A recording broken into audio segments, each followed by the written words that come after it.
Chapter है आपकी history book का। Okay, so in this module हम पढ़ेंगे introduction part of this chapter. Okay, तो ये अभी इंट्रो पार्ट है। Okay, so let's start with it. Okay, तो आपकी बुक में एनसीईआरटी की जो टेक्स्ट बुक है हिस्ट्री का द कंटेम्प्रेरी वर्ल्ड, उस टेक्स्ट बुक में ना ये जो चैप्टर है, इस चैप्टर को एज अ इंट्रोडक्शन पार्ट में दिया गया है कि एक इंसिडेंट दिया गया है 14 जुलाई 1789 का। इस इंसिडेंट को दिखा के उन्होंने फिर इसी से ढेर सारी चेन्स बनाई है कि ये इंसिडेंट क्यों हुआ, कब हुआ। फॉर एग्ज़ाम्पल, अगर आपने पति पत्नी और वो मूवी देखी है तो आई होप उसमें आपने देखा होगा कि स्टार्टिंग में हीरो एक पुलिस वाले को घूसा मार के जाता है और वो भागता रहता है, फिर पीछे से नरेटर बोलता है कि ये जो हीरो है ये इनको इसलिए मार रहा घूसा, और फिर बाद में किस लिए मारते हैं वो पूरा घूसे की पूरी जो स्टोरी है वो आपको नेक्स्ट स्टोरी मतलब नेक्स्ट मूवी में दिखाते हैं। ओके, तो सेम स्टोरी भी यही है। तो जो ये गाइस अपना फ्रेंच रेवोल्यूशन ना, फ्रेंच रेवोल्यूशन, ये फ्रेंच रेवोल्यूशन में आखिर इन्होंने दिया कैसे, एक इंसिडेंट लिया है फ्रेंच रेवोल्यूशन का। ये जो इंसिडेंट था ना, इसको as a outbreak of French revolution लिया जाता है कि हाँ, इसी से ये जब इंसिडेंट हुआ तब ये आउटब्रेक ऑफ रेवोल्यूशन हुआ, मतलब कि रेवोल्यूशन का स्टार्टअप यहीं से हुआ। जैसे अपने इंडिया में रेवोल्यूशन ऑफ 1857 की 47 हाँ 1847 का जो रेवोल्यूशन हुआ था जिसमें काफ़ी सारे लीडर्स ने पार्टिसिपेट किया था, उसे बहुत इम्पोर्टेंस दी गई है। वैसे इस फ्रेंच रेवोल्यूशन में भी इस 14 जुलाई 1789 के रेवोल्यूशन को बहुत इम्पोर्टेंस दी गई है। तो क्योंकि इसी दिन क्या हुआ था कि आउटब्रेक ऑफ रेवोल्यूशन हुआ था, आज ही के दिन यानी कि 14 जुलाई 1789 को ये इंसिडेंट हुआ था। तो हुआ क्या था इस दिन 14 जुलाई 1789 को? तो इस दिन हुआ क्या था, demolish the fortress of Bastille fort in search of arms. Okay, ये डबल एस आ गए, उससे हटा देते हैं। ओके, तो गाइस हुआ क्या था कि एक फोर्ट था पेरिस के ईस्टर्न साइड में, वो बेस्टाइल फोर्ट था, बेस्टाइल फोर्ट। तो बेस्टाइल फोर्ट में हुआ क्या था कि वहाँ पे पूरे पेरिस की जो भी सिटीजन्स थे उन सभी सिटीजन्स ने इस पे अटैक किया था, बेस्टाइल फोर्ट पे। और उसकी जो फोर्टनेस थी, जो है ना, जो जैसे किला होता है ना, तो जो किले के बाहर बाहर जो फोर्ट्रेस या बाउंड्री बनी होती है ना, उस बाउंड्री को इन्होंने तोड़ दिया और पूरे फोर्ट को इन्होंने तोड़ दिया था। ओके, अब जब इन्होंने पूरे फोर्ट को तोड़ दिया तो क्या हुआ कि ये जब पूरा फोर्ट इनका टूट गया तो ये क्यों तोड़ा इन्होंने, इन सर्च ऑफ आर्म्स, यानी हथियार के सर्च में कि चाकू छुरी ये सब, इन सब के लिए इन्होंने ढूंढा था ताकि इन्हें आर्मर्स मिल सके, जैसे बंदूक ये सब जो भी उस टाइम पे अवेलेबल था एज आर्मर, वो उसकी सर्च में वो लोग गए बेस्टाइल फोर्ट में।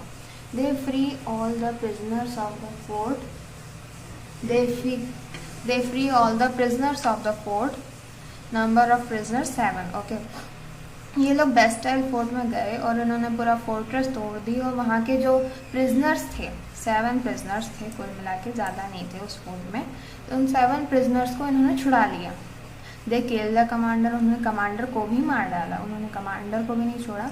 दे collect the demolishers of the pieces of the fort in the memory of despotic rule of the king and remember this event. Okay, तो उन्होंने क्या किया, दे कलेक्ट, उन्होंने ये जो भी उन्होंने तोड़ फोड़ मचाई थी, जितना भी उन्होंने फोर्ट्रेस और सब कुछ तोड़ दिया, तो जो बाद में जो रिमेन्स या डेमोलिशस पीसेस जो बचे थे, उन सभी पीसेस को उन्होंने क्या किया कि अपने पास रख लिया as a memory of despotic rule of king.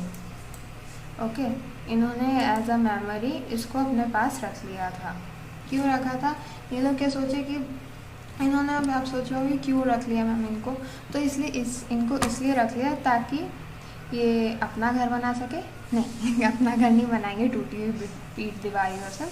इन्होंने क्या किया, एज अ मेमोरी, एक याद की तरह रखा कि जो उनका जो किंग था लुई 16 के बारे में हम और पढ़ेंगे आगे।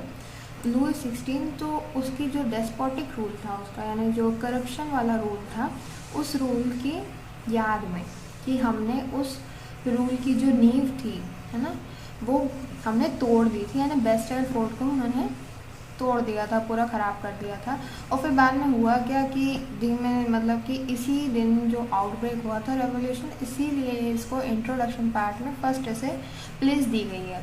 और फिर बाद में बेस्टाइल फोर्ट जो था ना गाइज, ये पब्लिक बिल्कुल नहीं पसंद करती थी, क्योंकि ये डेस्पोटिक रूल था किंग का, ये उसे रिप्रेजेंट करता था कि जो बेस्टाइल फोर्ट में मतलब क्या रहता था कि किंग का, अगर किंग ने मान लीजिए कोई पैलेस बनाया या कोई बिल्डिंग बनाई, तो ये उसकी तब क्या होता था ना कि ये उस राजा की महानता या करप्शन, कोई मतलब उसके टाइप का रूल जो था, उसके रूल को रिप्रेजेंट करता था कि उसका वहाँ का राजा कैसा है, लाइक दैट। ओके, तो उसी याद में और इस इवेंट यानी कि इसको बहुत इंपॉर्टेंस दिया गया ना, जैसे 14 जुलाई 1781, क्योंकि इसी के बाद रेवोल्यूशंस की बड़ी बड़ी चेन्स जुड़ती गई, तो इसीलिए इस इवेंट को बहुत ज़्यादा इंपॉर्टेंस दी गई है फ्रेंच रेवोल्यूशन में। और ये पत्थर इन्होंने डिमोलिशेस इसलिए भी रखे ताकि ये इस इवेंट को याद रख सकें फ्रांस के citizen. Okay, this whole event held due to a rumour. अब ये जो पूरा एक इवेंट हुआ 14 जुलाई 1789 का, जो आउटब्रेक ऑफ रेवोल्यूशन कंसिडर्ड किया गया, ये सब कुछ एक रूमर थी, एक अफवाह के कारण ये पूरा रूमर हुआ। तो रूमर क्या था? Rumour was that king have send his troop to do open fire up on the citizen.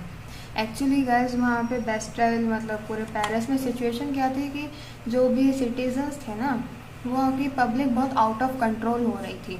वो क्यों हो रही थी वो हम इस चैप्टर में पढ़ेंगे आगे।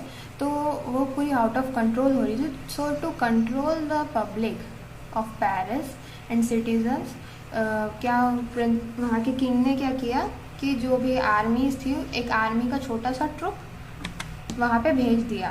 पर उन्होंने किस लिए भेजा था? किंग का कोई इंटेंशन नहीं था कि वो अपने क्या बोलते पब्लिक को मारे, उसका ये इंटेंशन नहीं था। जबकि वो पूरा वो जो मामला था वहाँ पे पूरी लड़ाई वगैरह सारे दंगे हो रहे थे उनको रोकने के लिए। पर लोगों का क्या लगा, एक रूमर फैल गई कि ये जो किंग है इसने अपने ट्रुप्स को इसलिए भेजा है ताकि ये लोग हमें ओपनली मतलब कि ऑन द स्पॉट हमें गोली मार के हमें मार डाले। ऐसा सिटीजन्स ने रूमर में सुना, मतलब ऐसी एक अफवाह फैल गई थी, बट ऐसा कोई इंटेंशन नहीं था लुई 16 का। Okay, so this much is in this introduction part. इतना ही था इस इंट्रोडक्शन में कि ये जो पूरा इंसिडेंट था ये एक रूमर के कारण हुआ था। तो आप सोच रहे हो ये रूमर क्यों फैली और ये जो भी इंसिडेंट था इसे आउटब्रेक ऑफ रेवोल्यूशन क्यों कहा गया? फ्रांस में इसी दिन जो रेवोल्यूशन आया, और रेवोल्यूशन आया तो क्यों आया और कितने मतलब क्या क्या चेंजेस हुए, और ये मतलब ढेर सारे क्वेश्चंस होंगे आपके माइंड में। सो वो सारे क्वेश्चंस हम अपने नेक्स्ट वीडियोज़ में कंप्लीट करेंगे, क्लैरिफाई करेंगे। Okay guys, so thank you for watching my this video. I hope you have understand the introduction part of this chapter. So please comment and share and like this video and subscribe our channel.